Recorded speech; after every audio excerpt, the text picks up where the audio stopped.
we're going to go ahead and welcome in Coach Casey Kolkman from the Heritage Patriots. Coach, joining us now. And Coach, a pretty big season for you guys. First off, I mean, congratulations on what you guys have been able to accomplish. A second place finish in the ACAC. And now you guys go ahead and get ready for sectionals. Just talk about what this season has meant for Heritage Patriots football so far this year. Well, first of all, thanks for having me on, and I apologize for my camera not cooperating with things here. But it's been the step that we were hopeful to take, and it was a step that when you're in your third year that you need to take, and it doesn't always happen, and those programs tend to get off course, then they get off schedule with things. So we knew we had some talent coming back. We knew we had good leadership. We knew we had good work ethic.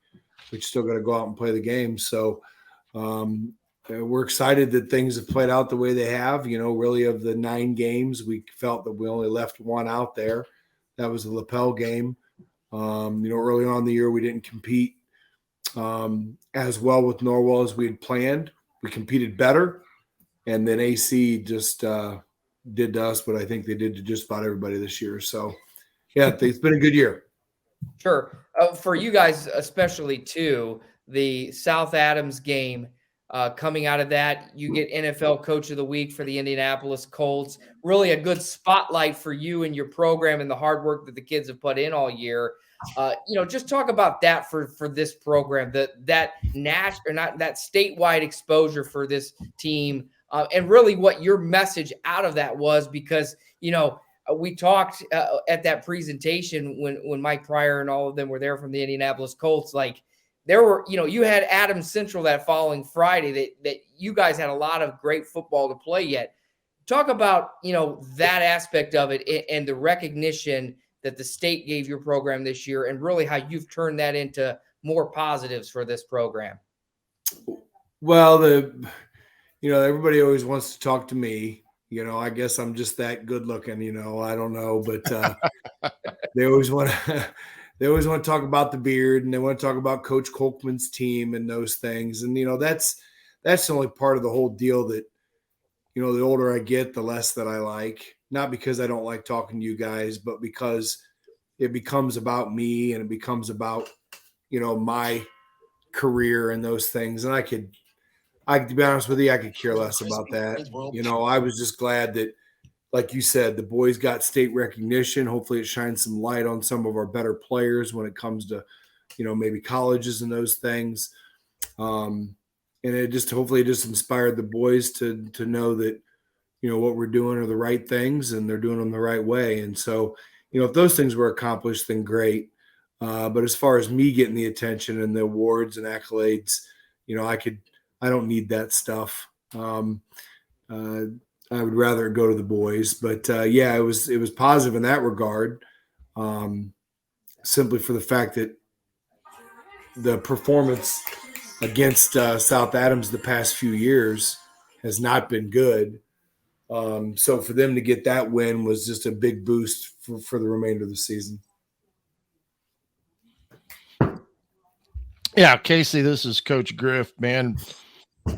I've said to everybody before the season started, when I had the opportunity to talk with you at media days, that you just had a different look about you, about this ball club that you had coming back. And I could tell, even though you were always reserved about what you say and how you said it, I felt there was a quiet confidence about what you had with your team this year. Yeah, no doubt. I mean, you coach long enough, and if you got some dudes or not, and we knew we did, but the reservation was genuine because we had some kids that haven't had success, and didn't know what it was like to win. And that's the big step is, Bobby Bowden talks about your turning around a program. Your first year, you get beat up by everybody. Your second year, you still lose, but you lose close. And then your third year, you start to win, but you win close. And, that's kind of where we are now.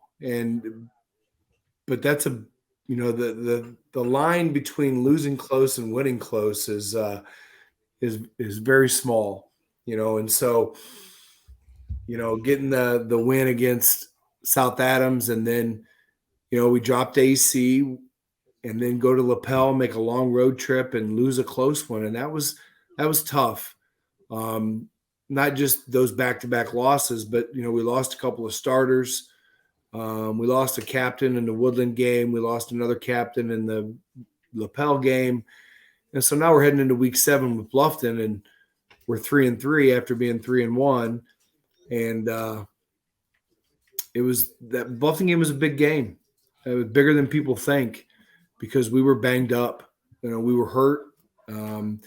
Kids were in that crucial stage of, not having doubt, but just not having success. And are we still going to be able to do this? And so I think the second half against Bluffton might have been bigger for us than the win over South Adams. I think they're maybe equally, but, that really kind of pushed us into a different realm of, hey, we're ready for this now. So, yeah. What let's segue here into the first round of the sectionals for you, because I know you got to jump back into some game planning for this Norwell team that you get to face on Friday night. Let's get your take on second go around here, and what are your thoughts heading into this ball game come Friday? Well, my thoughts are you got to deal with reality as it is, right? I mean, and the fact of the matter is they're a very good football team. I don't care what happened last Friday because Columbia City is a very good football team. Yeah. And Columbia City's got some guys that were able to deal with Norwell up front, and nobody else has had those guys. So, we got our work cut out for us. The facts are these, Shannon, and that is that in week 2, we played them as well as we have played them since I've been at Heritage. If you look at the stat lines in terms of their rushing yardage and, what they did to us, our defense, we played as well as we had. What got us was the same thing that has gotten everybody this season. What's got Leo, what got East Noble, everybody that they've beaten has been the big plays. It's been defensive touchdowns. It's been special teams plays. It's been things like block punts and, punt returns and, those kinds of things that good teams get you with. They're maybe hidden to the stat sheet or to the normal viewer. So we need to concentrate on those and keep them out of the end zone, keep them from having big plays. That's the thing is Norwell jumps on you 21-0, and then then you're digging from a hole, and they play great defense to begin with. So that's no place you want to be. So, yeah, that's the challenge. Yeah. And that's what Columbia City did Friday. They kept themselves in striking distance, no question. And they also got a block punt against them. That was the crazy thing that, Columbia City was able to win, even having a block punt that Norwell blocked and then, scored upon. But tell me a little bit before you let you go here, Casey, a couple minutes about your quarterback, Kobe. Tell me about him. And, he's only a junior, correct? Yeah, that's correct. Yeah. He, the crazy part is I think he might even be playing better right now had he not lost most of last year. He broke his collarbone in the South Adams game week 3 last year. And we had to use Caleb Abbott at quarterback, who's our starting inside linebacker this year. And, but Kobe's got a little edge to him, put a lot of time in the weight room, put on about 25, 30 pounds.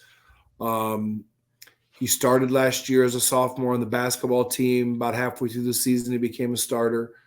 And he's got an edge to him, which is you need that out of the leader of your offense. He's not the biggest kid in the world, but for a high school quarterback and with what we do, he's a perfect fit. He makes things go the way we like to have them go with our offense. Obviously, by now people know he's more of a running quarterback than he is a throwing quarterback, but he steadily has gotten better throwing the ball throughout the season. So, yeah, we're excited about the fact that he's a junior and coming back next year. That's for sure. Well, we want to wish you the best of luck. And, I want to commend you on a great year. Turning around a program's never easy. You do it with the kids you're dealt with, and you've taken a bunch of kids and each year gotten a little bit bigger in terms of squad size to the point now where you got them thinking that they can win, not hoping they can win. So I know you'll give them the best this Friday night to give themselves a chance to get against a really good team. But thanks for coming on, Casey, and best of luck. Hey, I appreciate you guys having me, and take care, and we'll see you soon.